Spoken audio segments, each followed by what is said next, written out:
You know what's crazy?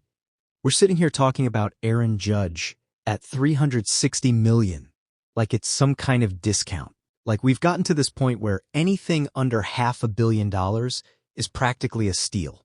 But here's the thing. When you look at what Judge does on that field, when you see him crushing balls into the upper deck night after night, you start to realize maybe it actually is worth every penny. This guy just took home his third MVP award, and honestly, nobody saw that coming at the beginning of his career. We all knew he had power. We all knew he could change a game with one swing. But 3 MVPs?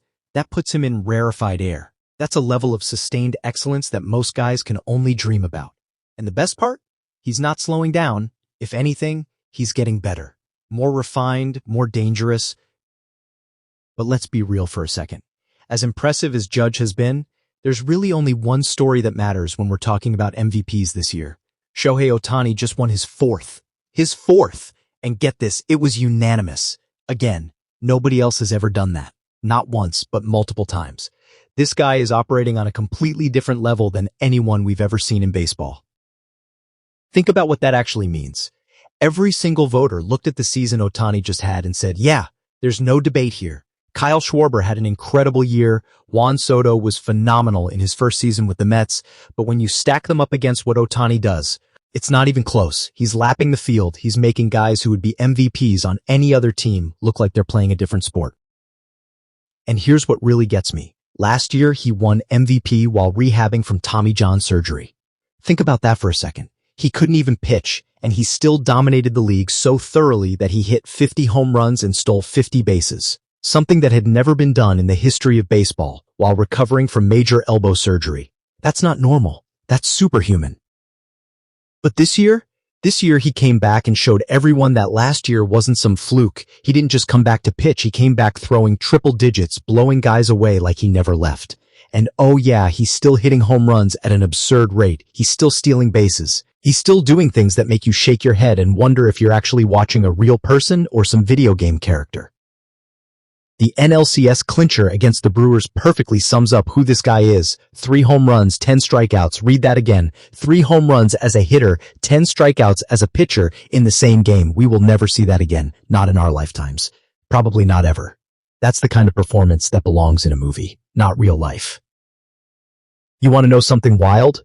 We now have 3 active players with at least 3 MVP awards. Mike Trout, who we haven't really seen much of since 2016, Aaron Judge, and Ohtani.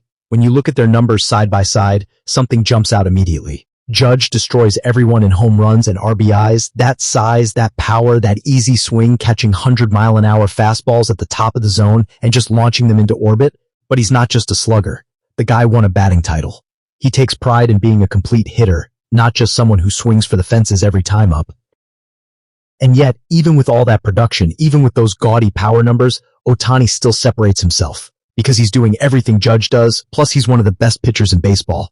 Imagine being a general manager at these meetings right now, looking across the room at the guy who has Ohtani on his team. What do you even say? How do you compete with that? You can't.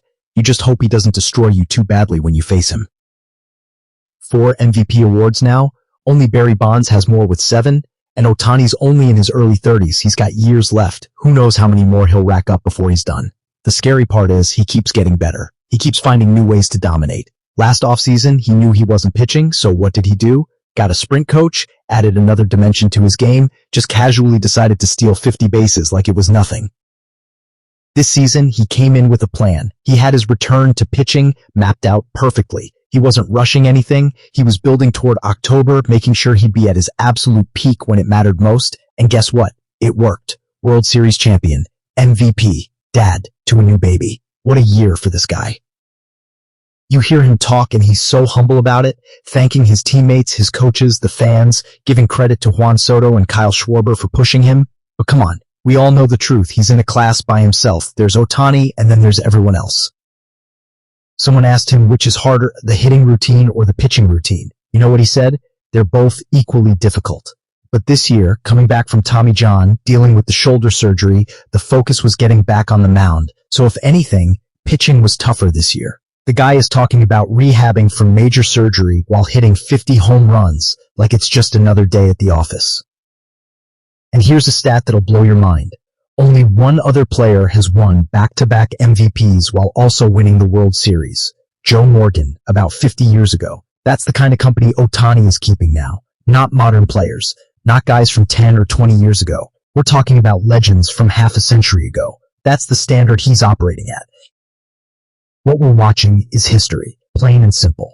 This isn't just a great player having a great run. This is someone redefining what's possible in baseball. Someone showing us that all those things we thought were impossible, they're not. Not for him. The ceiling keeps getting higher because he keeps reaching new levels that we didn't even know existed. 4 MVPs, multiple unanimous wins, both leagues, power, speed, pitching, hitting, there's nothing he can't do. And the wildest part? He's probably not done yet.